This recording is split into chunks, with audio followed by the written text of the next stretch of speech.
Marwadi university మంచి భవిష్యత్తు కోసం తెలుగు విద్యార్థులు ఇష్టపడే యూనివర్సిటీ.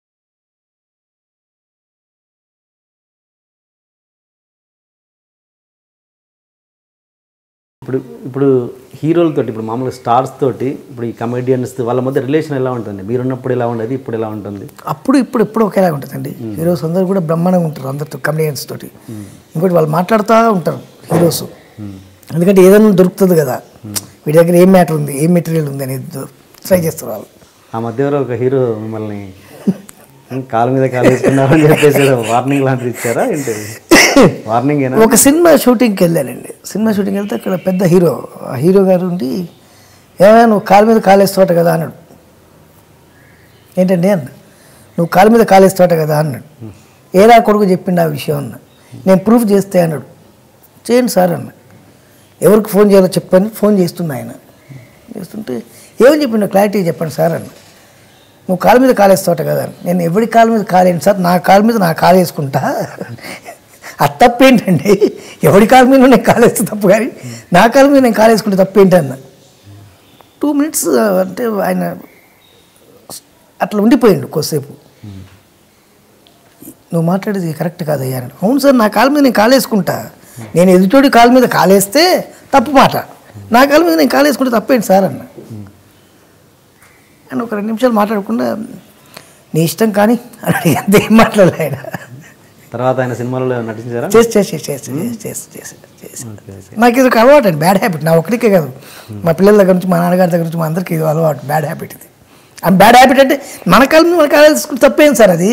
బ్యాడ్ హ్యాబిట్ ఏమి ఉండలేదు, తెలుగులో ఆలోచిస్తారు, నార్త్లో అసలు ఆలోచించరు. వాడు ఇంకా ఎదురుకి ఇంకో చైర్ వేసుకుని దాని మీద పెట్టుకుంటారు కాదు. అదే ఓకే అండి. ఇప్పుడు మామూలుగా అప్పటి కమెడియన్ అప్పుడు అంటే మీరు ఇప్పటి వాళ్ళే, అప్పటి వాళ్ళని కాదు కానీ కొంచెం మీ టైంలో అప్పటికి ఒక 5-6 సంవత్సరాల కింద కమెడియన్స్కి ఇప్పటి కమెడియన్స్కి ఇప్పటి కామెడీ ఎలా ఉంది, ఇప్పటి కమెడియన్స్ ఎలా ఉన్నారు? కమెడియన్స్ పెరిగారండి, కమెడియన్స్ బాగా పెరిగారు కానీ అయితే ఎక్కువ అవ్వడం వల్ల ఏంటంటే, ఇప్పుడు వేణుమాధవ్ ₹1 ఇస్తే పెట్టుకోవాలి సినిమాలో, ₹1 ఇస్తే, కాబట్టి నీకు పావలా ఇస్తా అంటే వాడు ఓకే అంటుండు. అట్లా ఉంటుంది తప్పితే టైమింగ్ అనేది చాలా ఇంపార్టెంట్ సార్. కొంతమందికి అద్భుతమైన టైమింగ్ ఉంది, కొంతమందికి అసలు టైమింగ్ లేదు, అది విషయం. కానీ వేణుమాధవ్ గారి విషయంలో భలే టైమింగ్ ఉంది కానీ టైం సెన్స్ లేదన్నది ఒకటి. టైం సెన్స్ అంటే ఏముంది సార్, ఇక్కడ మౌలాలి హౌసింగ్ బోర్డు, అక్కడ ఫిలిం నగరు, కాబట్టి డైరెక్ట్ ముందే చెప్తా, అగ్రిమెంట్ చేసుకునేప్పుడే చెప్తా, 9 లోపు రావడం కష్టం అవుతుంది, నాకు ట్రాఫిక్లో ఇబ్బంది అవుతుందని చెప్తా. అలా యాక్సెప్ట్ చేస్తారు, యాక్సెప్ట్ చేసిన సినిమాలు చేసిన, అంతే, ఇబ్బంది ఏం లేదు సార్. పెద్ద హీరోలను కూడా వెయిట్ చేయించారంటే అస్సలు లేదు సార్. పరివారే అంటే పెద్ద హీరోలు వెయిట్ చేసిన మాట వాస్తవం. ఎట్లా అంటే ఇక్కడ ఈ హీరోతో చేసి ఈ హీరో వదిలిపెడితే మళ్ళీ ఆ హీరో దగ్గరికి వెళ్ళాలి, ఈలోపు ఈ గ్యాప్ ఉంటుంది కదా సార్, అట్లా వెయిట్ చేసిందేమో కానీ నేను కావాలని వెయిట్ చేయించి అట్లా వెళ్ళాలి అట్లా లేదు సార్, అట్లేం లేదు. అందరు హీరోలు నాకు బాగా మంచి మిత్రులే, నన్ను ప్రేమించేవాళ్ళే.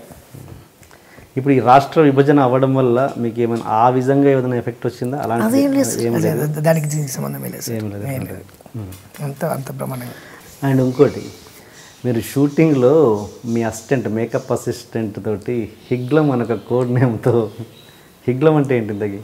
హిగ్లమ్మా ఊరికే హిగ్లం తీసుకురా అట్లా అంటాం. ఏంటి హిగ్లం అంటే? ఏం లేదు, టీయో కాఫీయో ఏదో చెప్పండి. ఇంత ఓపెన్ గా మాట్లాడినప్పుడు అది అవన్నీ ఓపెన్ మాట్లాడేది దాస్తే ఎట్లా? లేదండి, షూటింగ్లో హిగ్లం నడవదు. షూటింగ్లో నడిచేదని నాకు తెలుసు, షూటింగ్లో నడవదు. ఏంటి, ఏ బ్రాండ్ పోయించే వాళ్ళందరూ? అది లేదు, బ్రాండ్ అంటే బ్రాండ్. ఇప్పుడు నేను తాగుతా అనడం వల్ల, నేను మందు తాగుతా అనడం వల్ల వచ్చిన నష్టం లేదు, పోయే కష్టం లేదు. కాకపోతే నేను మందు తాగుతా అనే విషయం తెలిస్తే నన్ను అభిమానించే ఇన్ని కోట్ల మందిలో 0.1% నన్ను అభిమానించే వాళ్ళు ఉంటే, ఓ వేణుమాధవ్ తాగడం వల్ల ఆర్టిస్ట్ అయినా వాడు తాగిండు అనుకో ఇబ్బంది అవుద్ది.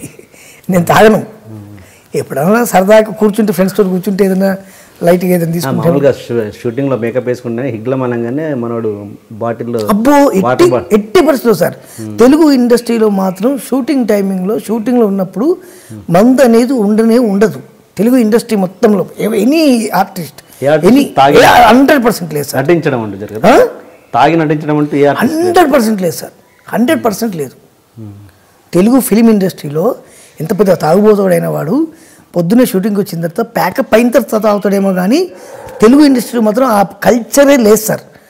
They won't accepted. అసలు తాగేవాడు కూడా యాక్సెప్ట్ చేయడు. వాడు అరే పెగ్గేసుకొని చేద్దాం ఇద్దరం కలిసి షూటింగ్. నటన కోసం తాగిన సందర్భాలు నటన కోసం, నటన ఇంప్రూవైజేషన్ కోసం అసలు ఉండవు సార్.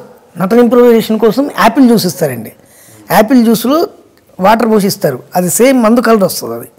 అది కాదు నటనలో ఆ గ్రిప్ రావడానికి, కొంచెం ఆ కాన్ఫిడెన్స్ రావడానికి అసలు ఉండదు సార్. అసలు మందు అనేది ఉండదు సార్. మందు అనేది ఉండదు లొకేషన్. ఎందుకంటే మేకప్ వేసుకొని బొట్టు పెట్టుకుని అంటే అవుట్. ఇక ఆ టైమింగ్ నుంచి అసలు ఉండదు. మీరు హిగ్లం అంటే అది సాయంత్రం కోసం, అరే హిగ్లం రెడీగా ఉందా మరి సాయంత్రం మరి వెళ్ళేటప్పుడు నైట్ షూటింగ్ ఉందనుకోండి, హిగ్లం తెప్పించి పెట్టరా అంటాం. హిగ్లం అంటే ఏంటి? మందునే హిగ్లం అనే ఊరికే ఏదో కోడ్ నేమ్ పెట్టాలి కదా, అట్లా. టుఫ్లా ఉందా అంటాం.